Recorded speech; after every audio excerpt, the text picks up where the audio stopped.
SM Store, amanah dalam muamalah. Assalamualaikum warahmatullahi wabarakatuh. Innal hamdalillah nahmaduhu wa nasta'inuhu wa nastaghfiruh wa na'udzu billahi min shururi anfusina wa min sayyiati a'malina. May yahdihillahu fala mudilla lahu wa man yudlil fala hadiya lahu. وأشهد أن لا إله إلا الله وحده لا شريك له وأشهد أن محمدا عبده ورسوله يا أيها الذين آمنوا اتقوا الله حق تقاته ولا تموتن إلا وأنتم مسلمون يا أيها الناس اتقوا ربكم الذي خلقكم من نفس واحدة وخلق منها زوجها وبث منهما رجالا كثيرا ونساء واتقوا الله الذي تساءلون به والأرحام إن الله كان عليكم رقيبا يا أيها الذين آمنوا اتقوا الله وقولوا قولا سديدا يصلح لكم أعمالكم ويغفر لكم ذنوبكم ومن يطع الله ورسوله فقد فاز فوزا عظيما. أما بعد فإن أحسن الحديث كتاب الله وخير الهدى هدى محمد صلى الله عليه وآله وسلم وشر الأمور محدثاتها وكل محدثة بدعة وكل بدعة ضلالة وكل ضلالة في النار. Ikhwani fillah, kaum muslimin dan kaum muslimat rahimani wa rahimakumullah. Alhamdulillah pada kesempatan yang baik ini kita kembali bertemu dalam pembahasan kitab Sahih atau kitab Al-Ilm dari Sahih At-Targhib Wat-Tarhib yang ditulis oleh Imam Al-Allamah Al-Muhaddits Al-Mundhiri rahimahullah ta'ala rahmatan wasi'ah. Kemudian hadis-hadisnya ditashih oleh Al-Imam Al-Albani rahmatullah alal jami'. Pembahasan kita terakhir sampai pada hadis Rasulullah sallallahu alaihi wasallam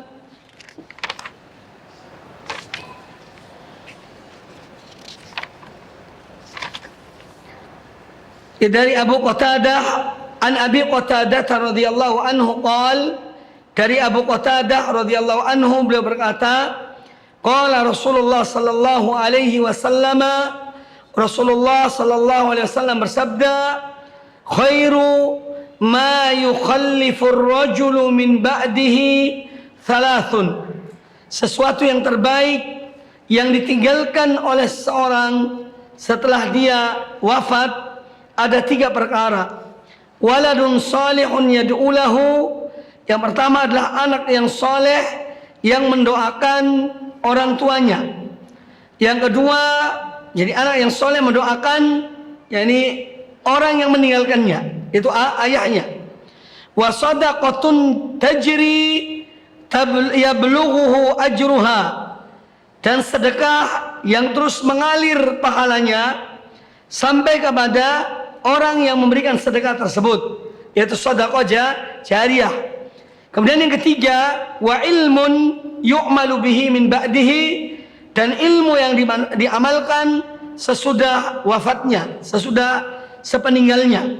Ini 3 hal yang disebutkan oleh Rasulullah SAW, sesuatu yang terbaik yang ditinggalkan oleh seorang setelah dia meninggal: anak yang soleh, sedekah jariyah, dan ilmu yang diamalkan, ilmu yang diajarkan kepada manusia, dan ilmu itu bermanfaat bagi mereka, kemudian mereka mengamalkannya.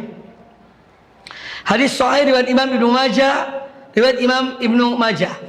Kemudian kata Al-Mundhiri rahimahullah taala, hadis yang berikutnya, wa an Sahal bin Mu'ad ibni Anas an abihi radhiyallahu anhum anna an-nabiy sallallahu alaihi wasallam qala, dari Sahal bin Mu'ad bin Anas, dari ayahnya radhiyallahu anhum, beliau berkata, anna Nabi sallallahu alaihi wasallam qala, bahwasanya Nabi sallallahu alaihi wasallam bersabda, man 'allama ilman, barang siapa yang mengajarkan suatu ilmu, falahu ajru man 'amila bihi, maka baginya pahala orang yang mengerjakannya, pahala orang yang mengamalkannya. La yanqusu min ajril amili syai'un, dengan tidak mengurangi pahala pahala pelakunya sedikit pun, dengan tidak mengurangi pahala orang yang mengerjakannya sedikit pun. Hadis riwayat Imam Ibnu Majah, dan hadis ini disebutkan oleh Imam Al-Albani rahmatullah alaih, hadis hasanun li ghairihi, hadis yang baik sanadnya karena ada sanad pendukungnya. Jadi hadis ini adalah hadis yang hasan. Ya, ini menunjukkan keutamaan ilmu. Keutamaan ilmu, man 'allama ilman, pada siapa mengajarkan satu ilmu. Tentu yang dimaksud dengan ilmu di sini ilmu yang nakirah. Ya, di sini disebut ilmu nakirah. Itu ilmu yang bermanfaat. Nah, dari sini sebagian ulama menyebutkan jika seseorang mengajarkan satu ilmu walaupun dia itu ilmu yang umum tapi bermanfaat bagi seseorang, bermanfaat bagi orang banyak atau orang yang diajarinya, maka dia mendapatkan pahala dari ilmu yang diamalkan oleh orang tersebut. Ya, ilmu yang diamalkan oleh orang tersebut, dia pun mendapatkannya. Meskipun yang pertama dan utama dimaksud dalam hadis ini adalah ulumuddin, ilmu-ilmu agama yang diajarkan kepada hamba-hamba Allah. Man 'allama ilman falahu ajru man 'amila bihi, maka dia mendapatkan pahala orang yang mengerjakannya, ya, dengan la yanqusu min ajril amili syai'un, dan tidak mengurangi pahala pelakunya sedikit pun. Jadi orang yang mengajarkan dapat pahala, dan orang yang mengamalkannya juga dapat pahala, dan pahala orang yang mengamalkannya itu sempurna. Ya, bukan berarti ketika orang yang mengajarkan mendapat pahala itu diambil dari orang yang mengamalkannya, tidak. Orang yang mengamalkannya dapat pahala penuh 100%. Dan orang yang mengajarkannya juga mendapatkan pahala penuh dari apa yang diajarkan kepada orang tersebut, kepada yang diajarkan itu. Jadi hadis ini menunjukkan keutamaan ilmu. Makanya ikhwani fillah rahimakumullah, ada tahapan-tahapan dalam menuntut ilmu. Dan ini seyogianya kalian pun ya bisa mengamalkannya. Ketika kalian duduk di bangku sekolah, di bangku belajar, atau duduk bersama orang yang berilmu, ini adalah saatnya untuk mendapatkan ilmu. Saatnya untuk mempelajari dan mengumpulkan ilmu itu. Nah, ada suatu saat, ya, seorang meningkat dari dia mendapatkan ilmu, mengumpulkan ilmu, kemudian dia mengembangkan ilmu itu dan membaca dan menelaah. Kemudian baru yang ketiga adalah saatnya dia untuk taklif, untuk dia menulis, untuk dia mengajarkan pada orang lain. Setiap orang yang membaca ilmu yang diajarkannya atau yang ditulisnya, maka dia mendapatkan pahala. Apalagi orang yang mengamalkannya. Nah, inilah fadilah, ya, di antara fadilah dan keutamaan dari ilmu. Saatnya kalian sekarang ini belajar, maka sungguh-sungguhlah dalam menuntut ilmu. Jangan setengah-setengah. Jangan yang penting saya dapat ijazah S1, jangan. Wallah rugi. Tapi ilmu itu dipelajari secara maksimal. Apalagi ilmu-ilmu yang mendasar. Ilmu-ilmu yang mendasar, baik itu di ilmu fikih, usul fikih, bahasa Arab, dan yang lainnya, termasuk akidah dan yang lainnya. Ini adalah kalian harus mempelajarinya secara mendalam, dalam arti betul-betul mantap, betul-betul mendalami dasar-dasar dari ilmu itu. Kemudian ada saatnya kalian mengembangkannya, ada saatnya kalian mengajarkannya kepada yang lainnya. Ya, ini tahapan-tahapan di dalam berilmu. Jangan baru belajar kemudian langsung menulis. Ya, ini bukan kebiasaan para ulama-ulama kaum muslimin. Semua ulama-ulama besar kaum muslimin pada awalnya mereka adalah mempelajari ilmu dan datang duduk di majelis-majelis para ulama, para syekh-syekh mereka. Kemudian mereka menghafalnya, mendalaminya. Baru kemudian ada saatnya marhalatut ta'lif. Marhalatu at-ta'lif, saatnya untuk seorang menulis dan untuk dia mengajarkan kepada orang lain di majelis-majelis ilmu.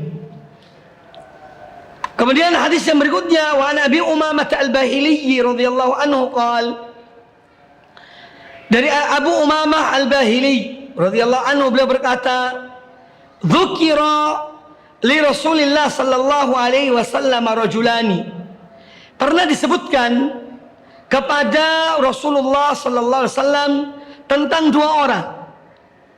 Ahaduhuma abidun, Salah satu dari dua orang ini adalah seorang ahli ibadah, banyak ibadahnya. Ya, dia sibukkan waktunya, hidupnya untuk beribadah pada Allah Ta'ala. Wal akharu alimun, dan yang lainnya seorang yang alim. Faqala alaihi afdalus salati wassalam, maka beliau sallallahu alaihi wasallam berkata, fadlul alimi alal abid kafadli ala adnakum. Keutamaan, kelebihan ya seorang alim atas seorang abid, kelebihan orang berilmu atas orang yang beribadah sama dengan kafadli ala adnakum, seperti keutamaan aku yang beliau SAW atas orang yang paling rendah di antara kalian, yang paling di bawah dari tingkatan ya ilmu itu. Nah, ini menunjukkan bahwa keutamaan orang yang menuntut ilmu atas orang yang yani hanya bisa beribadah namun dia kurang ilmunya. Tsumma qala Rasulullah sallallahu alaihi wasallam, kemudian Rasulullah sallallahu alaihi wasallam bersabda, Inna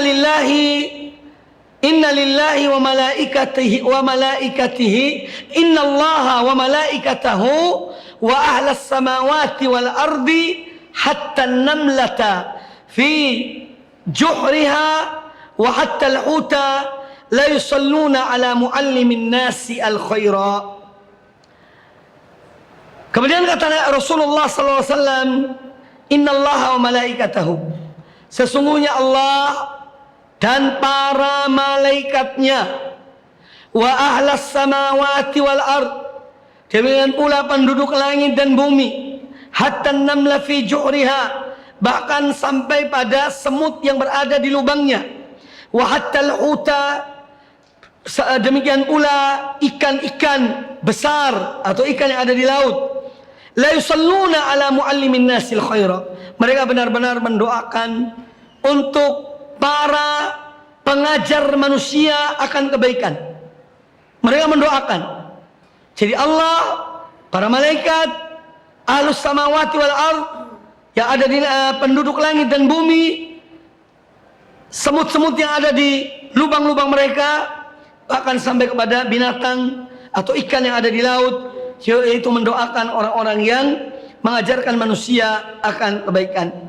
Nah, tentu yang dimaksud di sini doa innallaha wa malaikatahu, Allah yani dalam hal ini memuji orang yang menuntut ilmu. La yusalluna ala muallimi an-nasil khaira, benar-benar yakni mendoakan orang yang mengajarkan ilmu.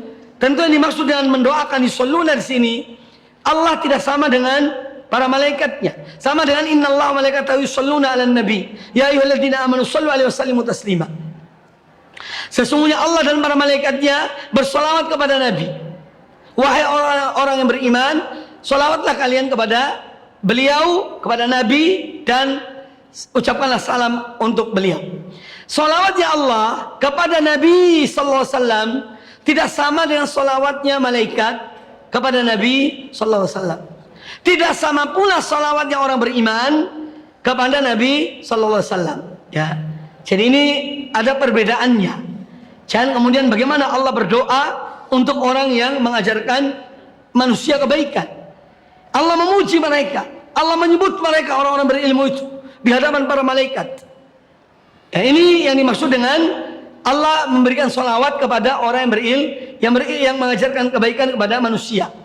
Jadi bukan berarti Allah mendoakan orang itu, tapi Allah menyebut orang itu. Ya, Allah memuji orang itu karena ilmu yang diajarkannya. Ya. Demikian pula para malaikat mendoakan orang-orang yang berilmu. Kalau para malaikat mendoakan orang-orang berilmu agar Allah memberikan pada mereka yakni kebaikan di dunia dan di akhirat.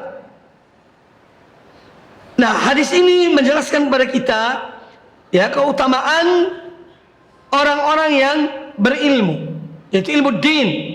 Cara mengajarkan pada manusia ilmu-ilmu yang bermanfaat bagi hamba-hamba Allah, mengajarkan kebaikan, ala muallimin nasil khaira, orang yang mengajarkan kebaikan kepada manusia.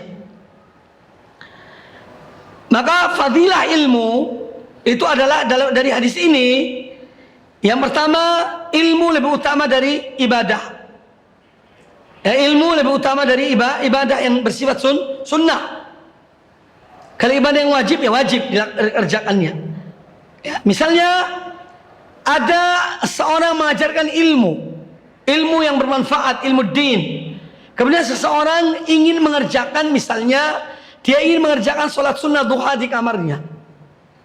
Sementara ilmu di majelis sudah dimulai, maka dia dahulukan mendatangi ilmu itu daripada sholat 2 rakaat di kamarnya. Ini gambarannya begitu. Jadi sholat, sebagaimana dikatakan oleh sebagian ulama, diantaranya Asy-Syafi'i rahimahullah ta'ala, bahwa beliau lebih menyukai ilmu daripada sholat nafilah. Beliau lebih mendahulukan ilmu daripada sholat nafilah, sholat yang bersifat sunnah. Ini menunjukkan keutamaan ilmu. Kemudian juga keutamaan orang-orang berilmu, mereka didoakan ya oleh para malaikat, dipuji oleh Allah Ta'ala. Kemudian mereka didoakan oleh semut, bahkan penduduk, yakni hamba-hamba Allah yang merasakan nikmatnya ilmu yang diajarkan, yang tersampai kepada mereka.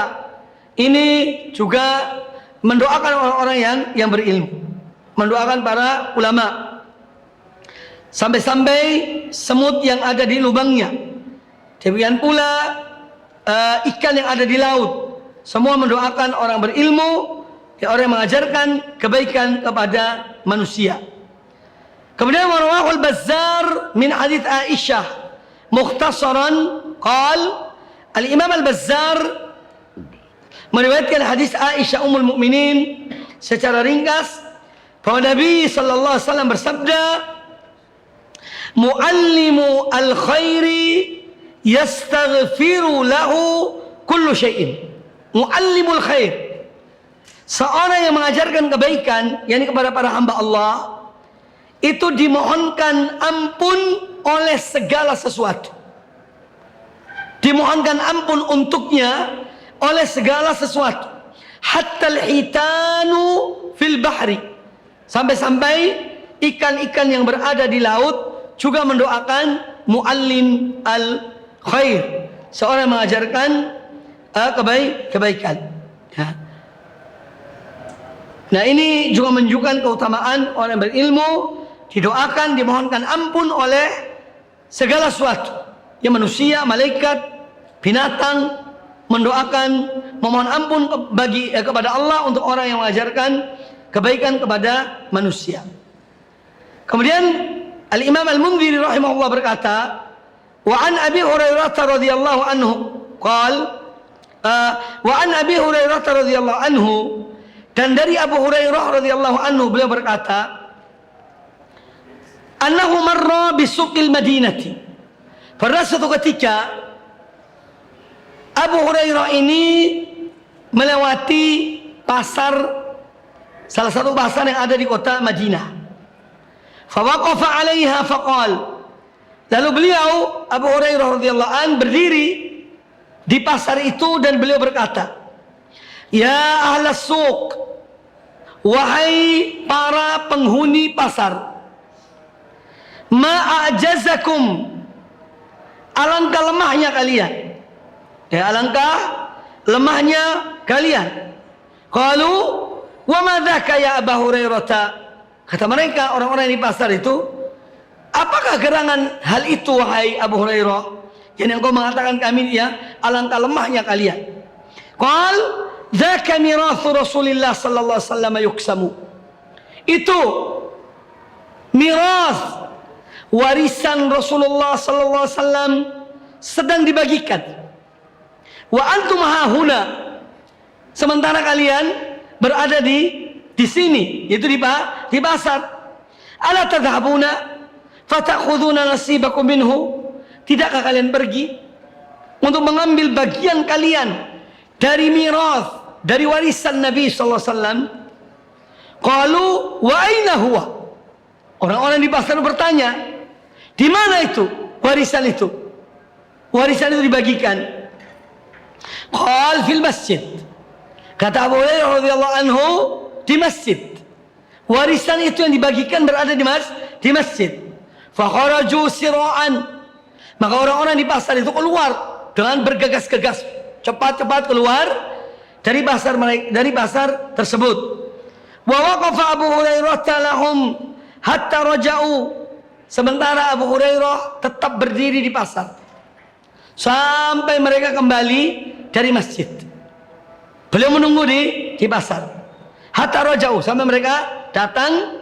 Faqala lahum, lalu Abu Hurairah berkata pada mereka, "Malakum? Kenapa kalian kok balik, kok kembali, kok pulang?" Faqalu ya Abu Hurairah, kata mereka, wahai Abu Hurairah, qad atainal masjidah, bahwa kami telah datang ke masjid. Fadakhalna fihi, lalu kami masuk ke masjid. Falam nara fihi syai'an yuksam, kami tidak melihat ada warisan yang dibagi-bagikan. Faqala lahum Abu Hurairah, maka Abu Hurairah berkata pada mereka, wa ama ra'aitum fil masjid ahadan, tidakkah kalian melihat seseorang di masjid? Qalu bala, kata mereka, iya, kami melihat ada orang di masjid. Ra'aina qauman yusallun, kami melihat di masjid itu ada sekelompok orang yang sedang sholat. Wa qauman yaqra'un al-Qur'an, dan ada sebagian orang sedang membaca Al-Quran. Wa qauman yatadzakaruna al-halal wal haram, dan ada sekelompok orang yang mereka sedang mempelajari tentang halal dan haram. Faqala lahum Abu Hurairah, maka Abu Hurairah mengatakan pada mereka, waihakum, yakni celaka kalian. Kata-kata yang waihakum, yakni alangkah ruginya kalian. Fadzaka mirathu Muhammadin sallallahu alaihi wasallam, itulah warisan Muhammad sallallahu alaihi wasallam. Hadis ini hadis hasan, ya, hadis hasan mauquf, artinya dari ucapan Abu Hurairah radhiyallahu anhu. Rawahu at-Tabrani fil Awsat, diriwayatkan Imam At-Tabrani dalam kitabnya Al-Mu'jam Al-Awsat. Jadi Imam At-Tabrani ada Al-Mu'jam Al-Kabir, ada Al-Mu'jam Al-Awsat, ada Al-Mu'jam As-Saghir. Itu di antara kitab-kitab hadis Al-Imam At-Tabrani rahimahullah taala. Beliau meriwayatkan hadis ini atau athar ini dalam kitab Al-Mu'jam Al-Awsat bi isnadin hasanin, dengan sanad yang baik. Nah, hadis ini atau apa yang diucapkan oleh Abu Hurairah radhiyallahu taala anhu, ya, beliau menjelaskan kepada kita tentang hakikat warisan para nabi dan hakikat warisan Rasulullah SAW. Karena innal anbiya, ya, lam yuwarithu dinaran, mereka tidak meriwayatkan dinar dan dirham. Innama warathu al-ilma, sungguhnya mereka para anbiya itu mewariskan ilmu. Jadi warisan para anbiya bukan harta, bukan materi, tetapi ilmu yang mereka wariskan kepada umat. Dan Nabi kita Muhammad SAW adalah orang yang mewariskan ilmu kepada umat beliau, dan beliau adalah orang yang mengajarkan kebaikan kepada umat manusia. Makanya beliau didoakan oleh segala sesuatu, dan beliau orang yang mendapatkan pahala setiap amal yang kita lakukan. Umat beliau dari mulai sahabat sampai umat yang terakhir, selama mereka mengerjakan apa yang diajarkan oleh Nabi SAW, sholat, puasa, zakat, dan yang lainnya dari amal-amal kebaikan, maka Nabi SAW mendapatkan pahalanya. Nabi SAW mendapatkan pahala dan setiap amalan umatnya dari ilmu dan yang beliau ajarkan kepada umat beliau. Ya, berapa miliar umat ini yang sholat, yang puasa, yang mengeluarkan zakat, yang berzikir, dan yang lainnya dari amal-amal kebaikan. Setiap mereka mengamalkannya, Nabi SAW mendapat pahalanya. Sallallahu alaihi wasallam. Makanya beliau adalah manusia termulia, alaihi salatu wassalam. Allah berikan kepada beliau manzilah, yaitu al-wasilah. Allah berikan kepada beliau maqaman mahmudan, tempat yang tertinggi di hari kiamat kelak karena kemuliaannya sallallahu alaihi wasallam. Dan beliau adalah orang yang sangat menginginkan kebaikan bagi manusia, bagi umatnya. Ya, makanya beliau mengajarkan semua kebaikan untuk umat ini alaihi salatu wassalam. Jadi warisan Nabi alaihi salam adalah ilmu yang bermanfaat bagi umat manusia. Bukan saja sekedar umat Islam, tidak, tapi untuk seluruh umat manusia. Hanya saja manusia ada yang mukmin, ada yang kafir, ada yang beriman, ada yang tidak beriman. Tapi sebetulnya warisan beliau ini adalah untuk seluruh umat manusia. Kemudian hadis ini menjelaskan kepada kita tentang semangatnya Abu Hurairah radhiyallahu anhu dalam menuntut ilmu, dan beliau dikenal oleh para sahabat tentang semangatnya. Bahkan Nabi SAW memuji beliau karena semangatnya dalam bertanya kepada Nabi alaihi salatu wassalam, baik ketika Rasulullah SAW masih hidup maupun sesudah beliau wafat. Abu Hurairah tetap semangat dalam mengajarkan ilmu, dalam bertanya kepada para sahabat tentang hadis-hadis Nabi SAW. Makanya beliau adalah sahabat yang paling banyak meriwayatkan hadis dari Rasulullah SAW. Ini adalah sahabat yang bernama Abu Hurairah radhiyallahu taala anhu. Beliau adalah orang yang sangat barun biwalidatihi, orang yang sangat taat berbakti kepada ibunya, yaitu Abu Hurairah radhiyallahu anhu. Kemudian hadis ini juga menjelaskan, atau ucapan Abu Hurairah ini menjelaskan kepada kita tentang pemahaman manusia tentang warisan. Ya, yang pada umumnya yang dimaksud dengan warisan itu adalah harta, materi. Dan itu yang dipahami oleh ahlus suq, yang diingatkan oleh Abu Hurairah. Mereka memahami adalah harta berupa materi. Padahal warisan itu ada warisan ma'nawiyah, ada warisan madiyah. Ya, jadi warisan ada dua. Ya, warisan madiyah berupa materi, sudah ada yang berhak menerimanya, ditetapkan oleh Al-Qur'anul Karim.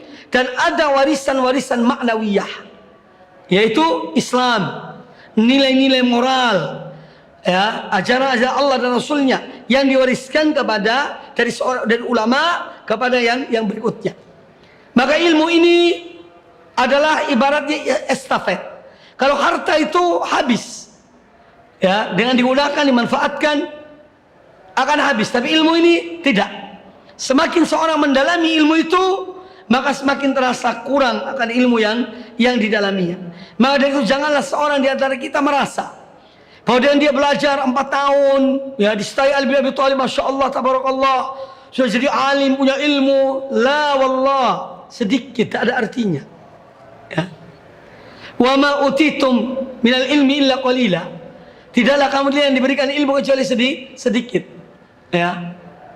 Seorang belajar kedokteran, pada semester pertama semua ilmu dipelajari tentang anatomi, tentang tubuh. Ya. Kemudian nanti sampai kepada spesial. Ya. Artinya menyempit. Pada akhirnya profesor saluran kencing. Ya. Iya. Semakin mengerucut ke atas. Waktu yang pertama belajar segala macam. Ya. Nanti sedikit terakhir hanya itu. Dia ahli dalam bidang usus besar. Ya. Ditanya tentang otak, wallahu a'lam, tidak tahu karena bukan bidangnya. Ada ahli dalam yaitu saluran kencing. Ini infeksi atau tidak? Tanya ke ahli saluran kencing. Ditanya tentang jantung, oh tidak tahu, wallahu a'lam, bukan bidangku.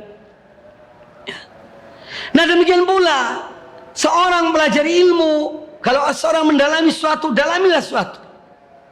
Seorang ini ahli dalam hadis, silakan dalami dalam hadis. Ingin ahli dalam tafsir, dalami tafsir. Ingin ahli dalam bahasa Arab, dalami bahasa Arab. Jangan semua mau diupayakan. Ini satu hal yang sulit bagi seorang. Ya. Tapi yang jelas bahwa seorang yang memiliki kemauan untuk mendapatkan ilmu itu sudah suatu hal yang baik. Ketika seorang dia berniat untuk mempelajari ilmu agama Allah ini, maka ini suatu starting, ya, permulaan yang baik. Oleh karena itu niat ini jangan sampai menyimpang dari permulaan seorang menuntut ilmu. Ya, jangan merasa diri kita punya ilmu, ya, kemudian kita remehkan orang lain.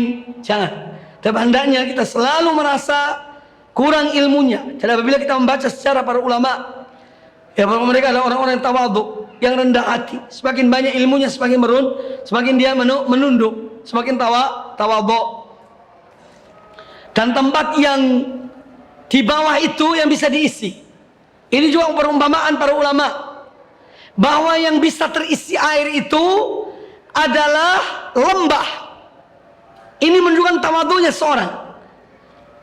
Sedangkan sesuatu yang menjulang tinggi itu tidak bisa menampung, ya, tidak bisa menampung air. Sedangkan suatu tempat yang rendah, ya, dia bisa menampung air. Ini gambaran sebagian ulama tentang tawadhu. Seorang merasa dirinya kosong, kurang ilmunya, masih memerlukan ilmu, maka dia kalau diisi akan tetap mendapatkan ilmu itu. Tapi kalau seorang merasa dirinya Masya Allah, ya, paling pintar, paling hebat, paling berilmu, nah ini alamat kibir, alamat yakni ilmu itu tidak bermanfaat baginya, naudzubillahi min dzalik. Maka di antara simah ulama yang benar adalah at-tawadhu. Itu adalah sebagai pakaian mereka, akhlak mereka adalah tawadhu. Kemudian hadis ungkapan Abu Hurairah ini menjelaskan kepada kita tentang keutamaan warisan Rasulullah SAW berupa ilmu yang diamalkan. Karena yang dibawa oleh Nabi alaihi salatu wasallam ada dua, al-huda wa dinul haq. Ya, huwallazi arsala rasulahu bil huda wa dinil haq.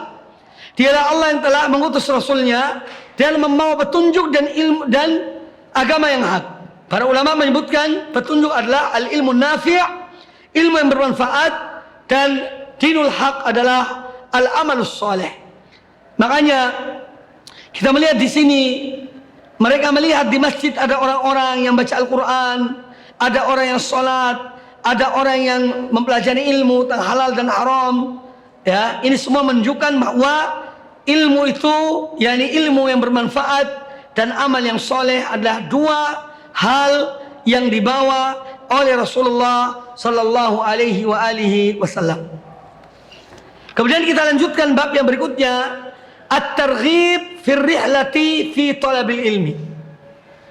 Targhib dari anjuran, sugesti, dorongan, motivasi untuk rihlah, untuk bepergian, safar dalam menuntut ilmu. Karena al-ilmu yu'ta wa la ya'ti. Ilmu itu didatangi. Bukan ilmu yang mendatangi kita, kita yang datangi ilmu. Datang ke majelis-majelis ilmu. Ini ucapan Imam Malik rahimahullah. Al-ilmu yu'ta wa la ya'ti. Ilmu itu didatangi dan ilmu tidak datang dengan sendirinya. Dan ini adalah simah para ulama kaum muslimin dari kalangan sahabat, tabi'in, tabi'ut tabi'in, dan ulama-ulama kaum muslimin adalah rihlah dalam menuntut ilmu. Al-Imam Al-Bukhari rahimahullah ta'ala keluar dari Bukhara sampai ke negeri-negeri yang beliau datangi. Disebutkan oleh sebagian ulama perjalanan beliau selama menuntut ilmu 14.000 kilometer perjalanan dalam menuntut ilmu dari satu negeri ke negeri yang lain. Dan dahulu tidak ada pesawat, yang ada kendaraan onta atau kuda, keledai, itu yang dipakai. Ya, para ulama-ulama muslimin, yang mereka rihlah dalam menuntut ilmu, mendatangi, mencari orang-orang yang mempunyai ilmu. Abdullah bin Abbas sampai datang kepada rumahnya Zaid bin Sabit, nunggu Zaid bin Sabit di depan rumahnya beliau. Itu Abdullah bin Abbas, tidak mengganggu gurunya, dan dia merasa bahwa ini adalah tempatnya ilmu. Saking tawadhu'nya, sampai Zaid bin Sabit itu kaget ketika keluar ada Abdullah bin Abbas depan pintu rumahnya, ya, menunggu kedatangan sampai beliau yang keluar, tidak mengganggu orang yang sedang ada dalam rumahnya. Jadi mereka mendatangi para ulama, Demikian pula para tabi'in mendatangi para sahabat yang ketika terpencar-pencar, ada yang di Taif, ada yang di Kufah, ada yang di Basrah, ada yang di Mesir, ada yang di Yaman, dan seterusnya. Mereka ulama-ulama datangi oleh para ulama-ulama juga Jadi para sahabat yang telah terpencar-pencar setelah wafatnya Nabi SAW itu didatangi oleh para tabi'in mencari hadis-hadis Nabi SAW. Jadi rihlah dalam menuntut ilmu adalah merupakan maslak para ulama, jalannya para ulama kaum muslimin semenjak dahulu sampai saat ini. Yang mereka mendatangi para ulama-ulama kaum muslimin. Ar-rihlatu ya, at-targhib fi rihlati fi talabil ilmi. Makanya kita alhamdulillah yang di kota tidak jauh, kita datangi majelis-majelis ilmu bermanfaat insyaallah taala. Ya. Datangi majelis ilmu.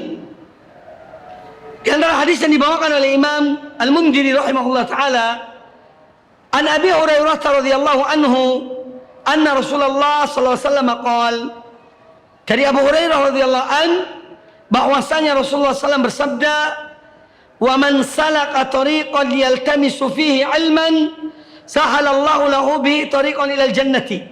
Dan barang siapa yang menempuh satu jalan, dalam menempuh jalan itu yaltamisu fihi ilman, dia mencari, dia menuntut, dia mengharapkan ilmu dalam jalan itu, dalam jalan yang ditempuhnya itu, maka apa balasannya?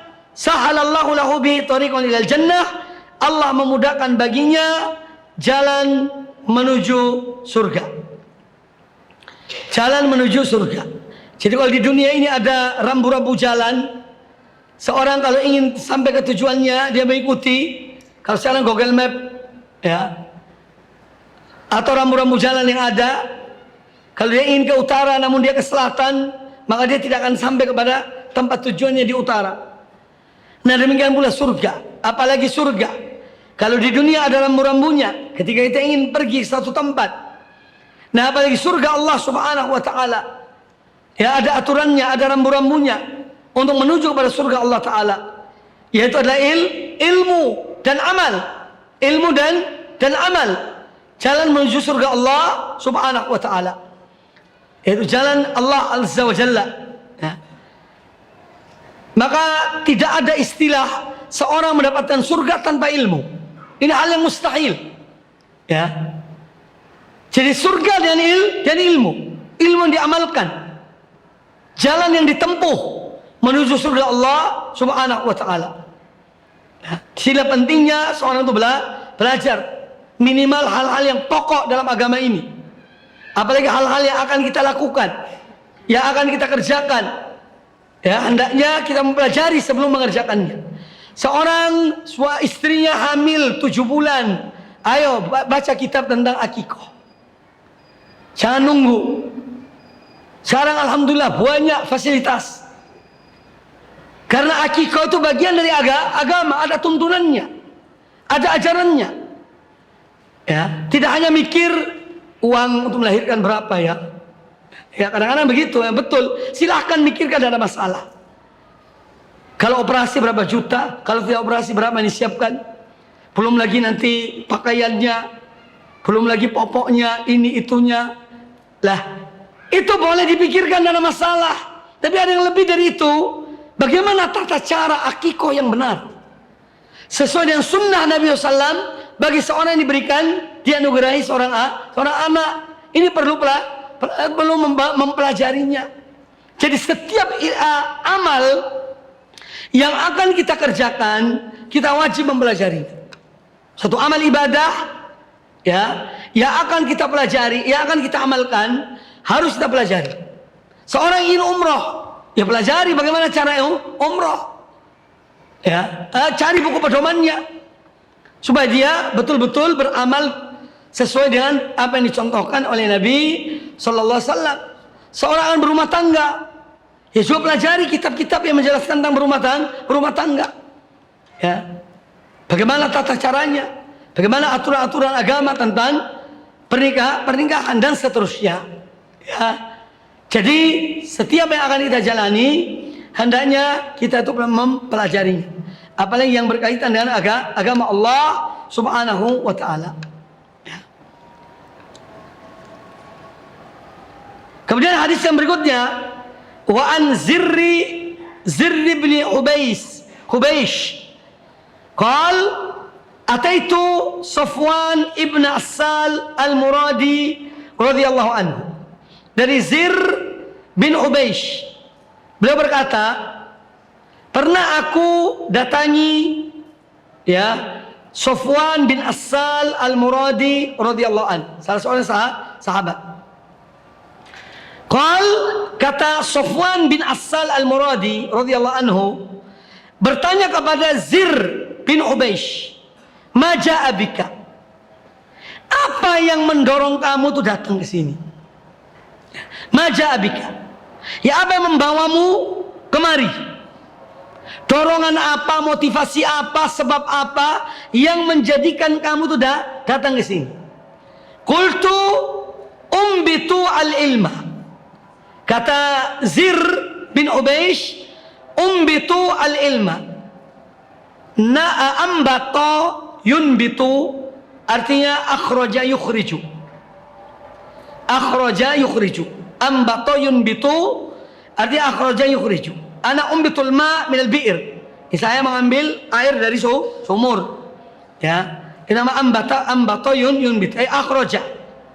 Ini umbitul ilma, aku ingin untuk mengeluarkan ilmu.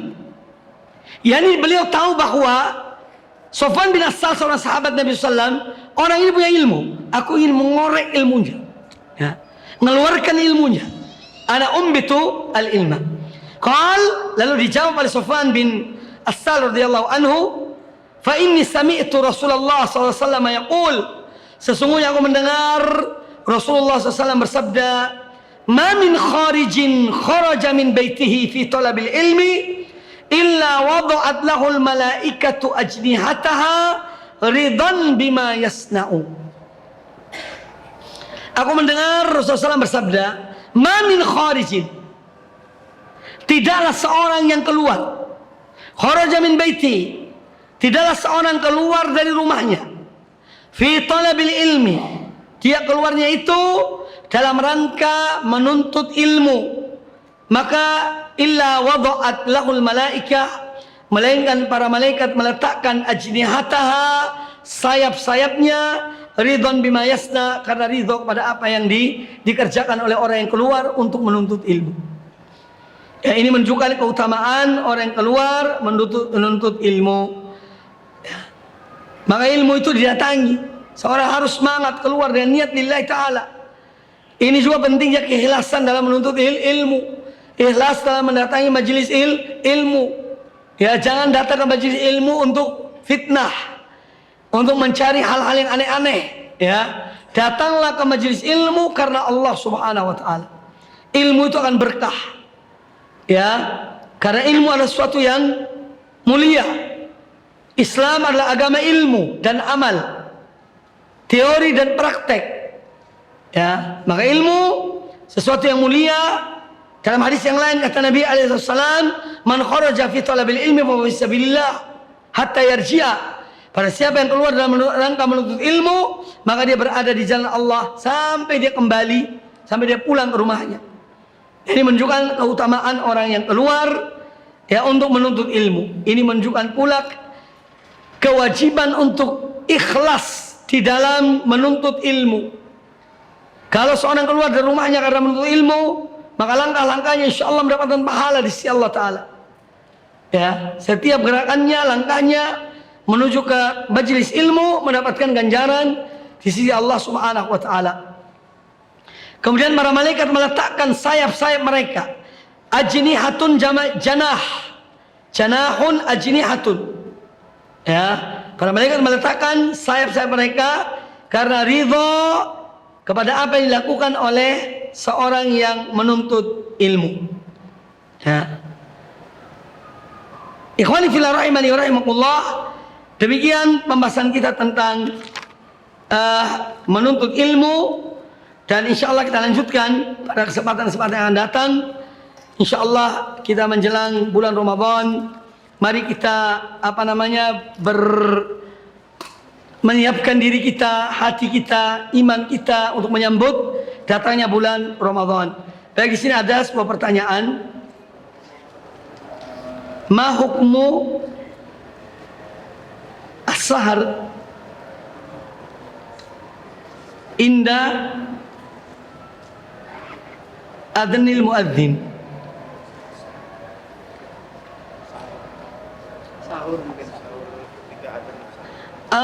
Ini itu ya ada apa lah, mungkin baru belajar. Bukan ha, pakai ha. Ya. Ini pertanyaan tentang Ramadan. Ustadz, apa hukumnya seorang ketika dia mendengar azan dia masih makan? Kita lihat orang yang makan sahur itu, yakni ada orang yang memang terlambat bangun karena ketiduran, dia terlambat sehingga waktu makannya hanya sedikit. Waktu makan sahurnya sedikit. Nah, ketika dia sedang makan, tahu-taunya azan. Nah, ini yang ditanyakan, apa hukumnya? Tapi kalau seorang bangun dari sebelumnya, jam 3 bangun, azan jam 4:20 menit, santai ya. Kemudian nanti setelah menjelang azan, sebentar lagi azan, baru mulai, ini namanya ihmal namanya. Ya. Ihmal itu ngeremehkan. Jadi ikhwani fillah rahimakumullah, kalau memang seorang dia betul-betul terlambat bangun, waktu yang sedikit, kemudian sedang makan azan, maka hendaknya dia ada bejana di tangannya, selesaikan. Ya, selesaikan hajatnya. Ini hadis Nabi SAW. Idza sami'a ahadukumul adzan wal ina'u fi yadihi, ya, fala yada'hu hatta yaqdiya hajatahu. Jadi siapa yang bicara ini? Rasulullah SAW. Kata beliau,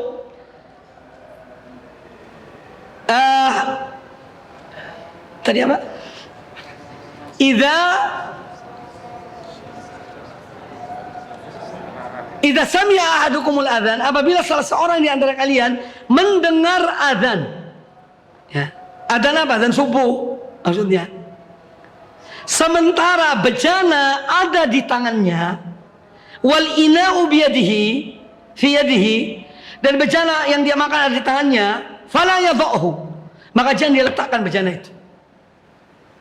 Ya. Tapi hendaknya dia menyelesaikan hajatnya. Ini hadis Nabi SAW. Tentu yaitu kita letakkan sesuatu pada tempatnya. Karena masalah ini ada sebagian ulama yang juga keras dalam masalah ini. Ada sebagian ulama, kalau seorang lagi makan dengar azan, keluarkan dari mulutnya. Itu sebagian fatwa ulama demikian. Maka saya katakan pada kesempatan ini, jangan gampangkan, jangan remehkan masalah ya waktu sahur itu. Ya. Kalau memang sudah makan sudah bangun sahur, ya dianjurkan di akhir ya ini menjelang subuh, karena sahur itu dianjurkan diakhirkan. Ya. Makanlah secukupnya, minumlah secukupnya. Kalau sudah mendekati azan, ya sudah berhenti, cukup. Ya. Jangan remehkan, jangan gampangkan dalam masalah ini. Ya. Saya khawatir kadang-kadang ada orang yang hando, ini sunnah, ya, padahal hawa nafsu. Jangan. Sebenarnya kita tetap mawas diri.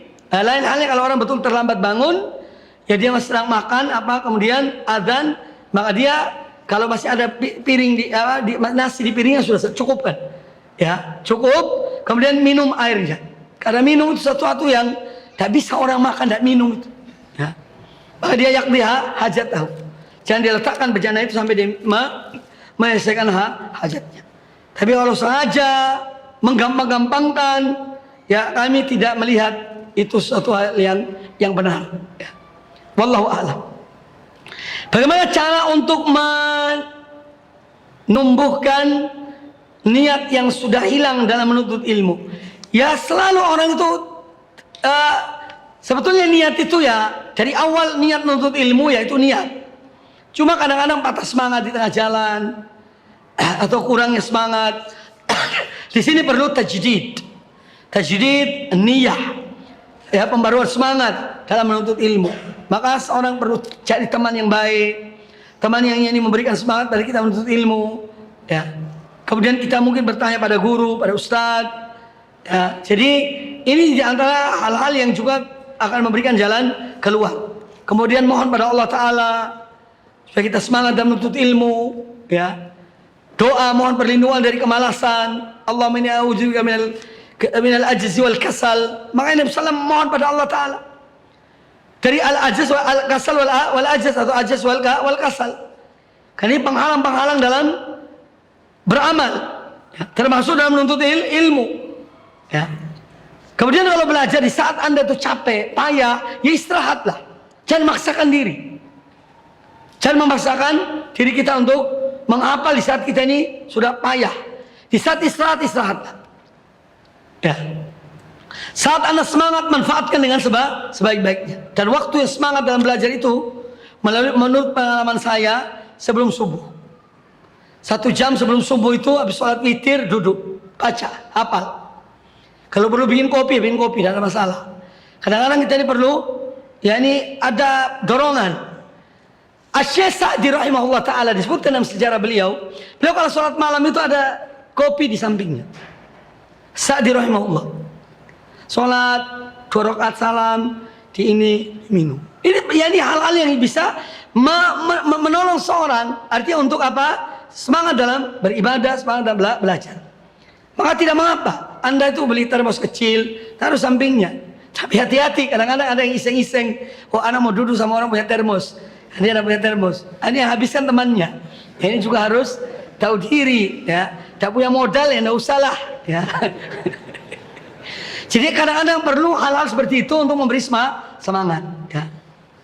Ini mungkin yang dapat kami sampaikan. Semoga Allah Subhanahu wa taala senantiasa memberikan pada kita ilmu yang bermanfaat dan amal yang soleh.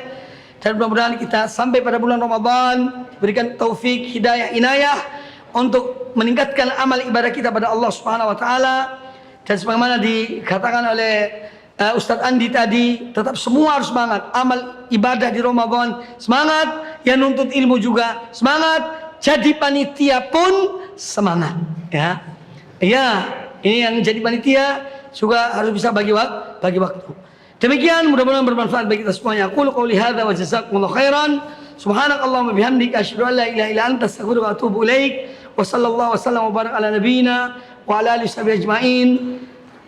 Assalamualaikum warahmatullahi wabarakatuh.